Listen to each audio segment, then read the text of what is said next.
Have you ever stopped to think about why we argue so much? In today's world, arguing is often seen as a sign of intelligence. The louder, sharper, and more logical your argument, the more respect you seem to earn. Debate is everywhere, on TV, on podcasts, in classrooms, and especially across social media. It feels like the ultimate display of intellect and strength, but what if that's all just an illusion? Friedrich Nietzsche, the controversial German philosopher, saw things differently. To him, the obsession with arguing wasn't a strength at all. In fact, it was a sign of weakness. That sounds crazy at first. After all, aren't we taught that rational debate is what separates us from ignorance? But Nietzsche challenges that idea from the ground up. He asks a dangerous question.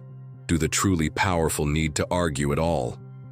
Maybe we argue not because we're confident, but because we're insecure.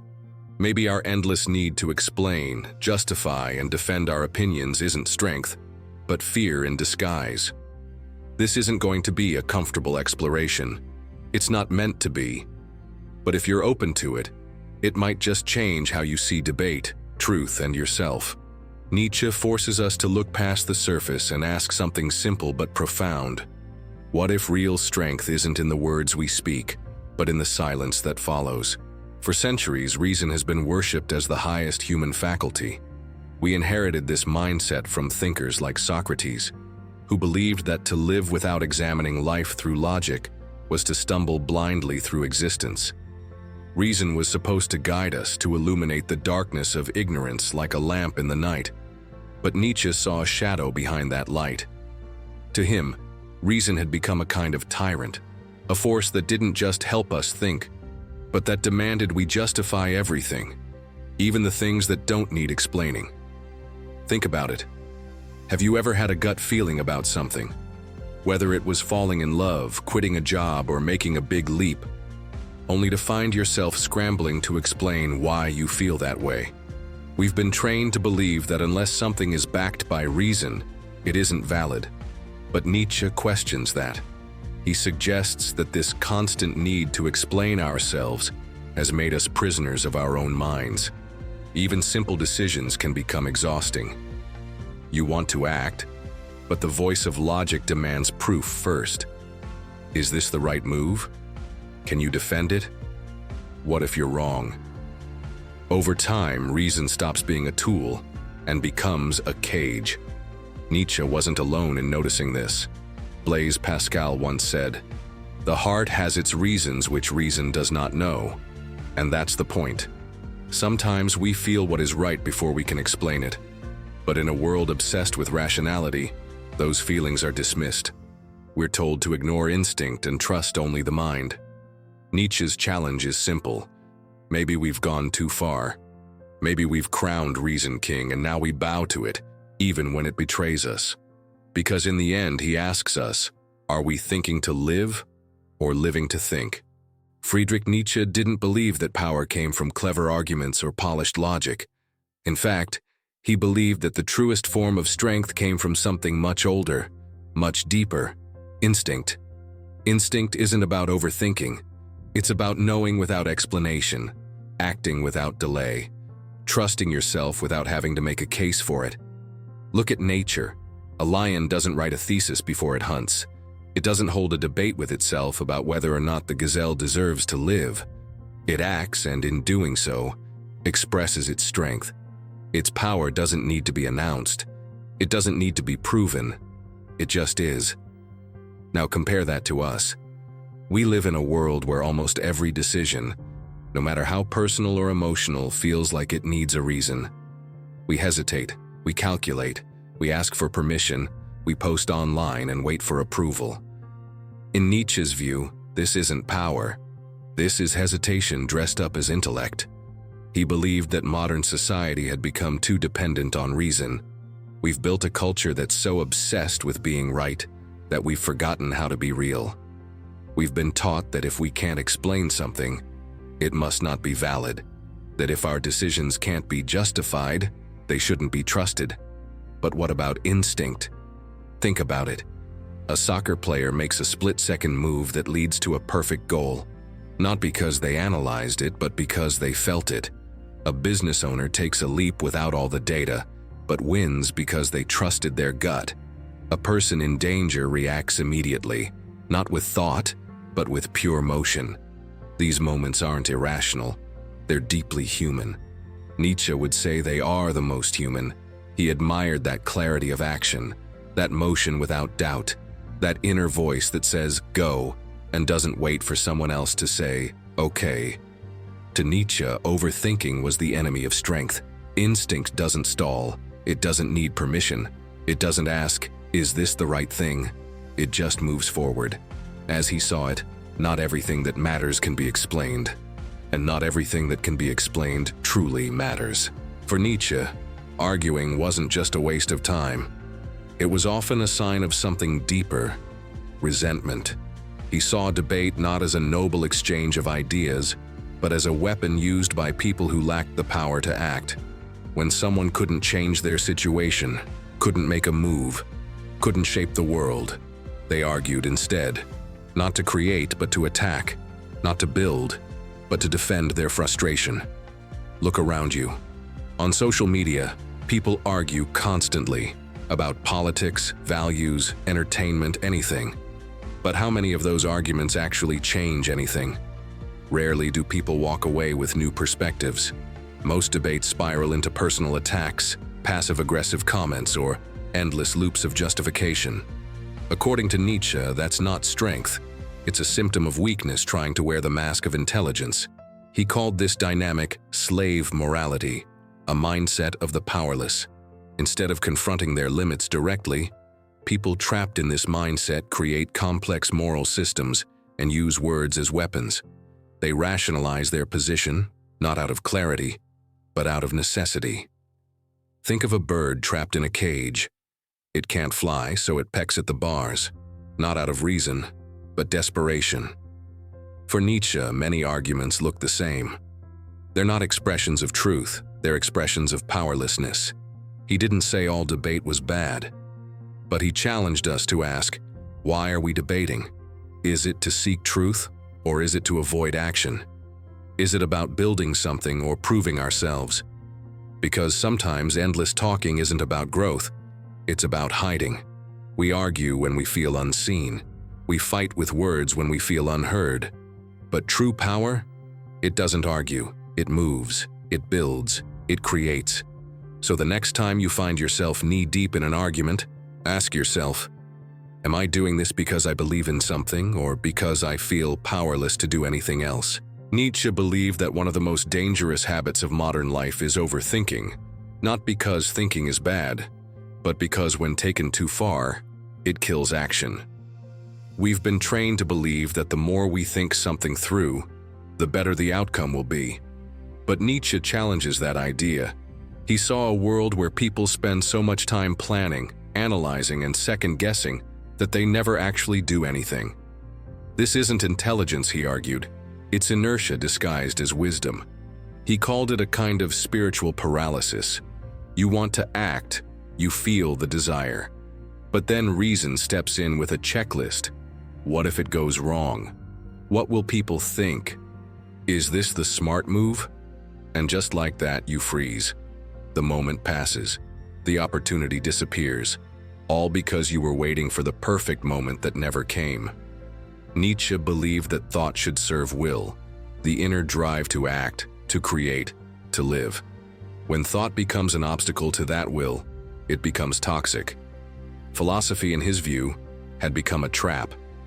Instead of helping people live more fully, it became a way to delay life. It gave people an excuse to sit back, reflect endlessly, and avoid risk. He saw many thinkers stuck in loops of doubt and justification, terrified of being wrong, so they did nothing at all. Contrast that with someone who acts boldly, even imperfectly. They may not have all the answers, but they have motion. And in Nietzsche's world, motion means life.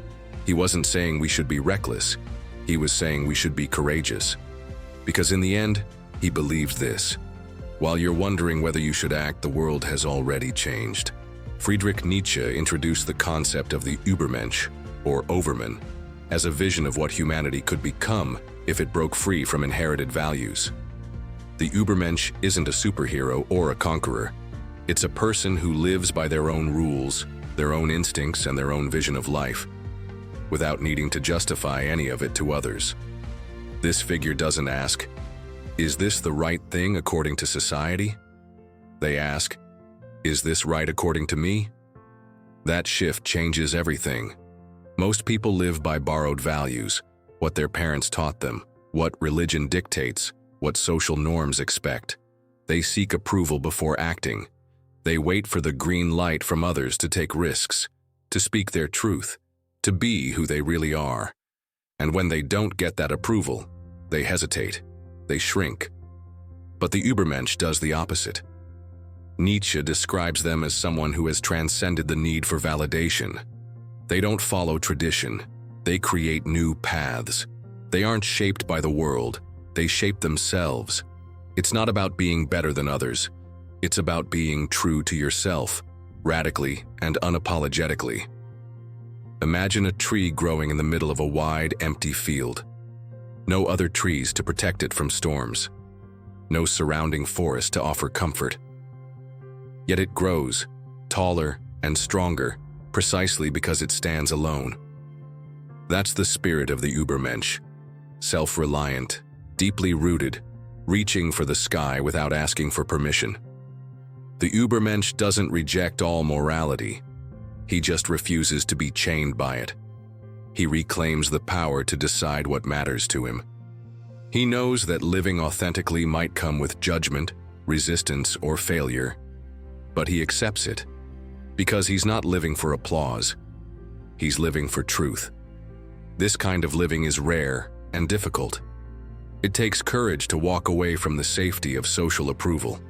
It's easier to play it safe, follow the crowd, and do what's expected. But Nietzsche believed that true freedom and strength only come when we stop needing to justify our existence to others. You can see this spirit today in entrepreneurs who take bold risks, artists who break the mold, people who walk away from safe careers to pursue passion. They don't wait for everyone to understand. They act, even when the world doesn't get it. The Ubermensch is Nietzsche's challenge to all of us. Can you live without needing to be understood? Can you live without asking for permission? Because in that space, beyond explanation, is where true strength begins. Nietzsche didn't just question personal values. He went after the entire foundation of morality and justice as we know it. To him, what we call morality isn't some universal truth written into the fabric of the universe. It's a human invention, often shaped by the powerful to maintain control or by the powerless to protect themselves.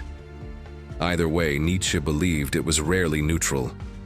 Take justice, for example. We like to imagine it as something fair and impartial. But Nietzsche pointed to history and saw something else. Justice used as a tool, sometimes by the strong to justify domination, sometimes by the weak to hold the strong back. In both cases, the rules weren't about truth. They were about power. He referenced the Melian dialogue, a real historical event during the Peloponnesian War. The powerful Athenians told the people of Melos, "The strong do what they can, and the weak suffer what they must." It's brutal, but Nietzsche saw this kind of honesty as more real than any moral sermon. In modern life, we don't even need war to see this. Look at everyday arguments. People invoke what's right, not necessarily to find truth, but to defend what benefits them. Justice becomes a mask, a noble excuse for selfish goals. Nietzsche asked a hard question.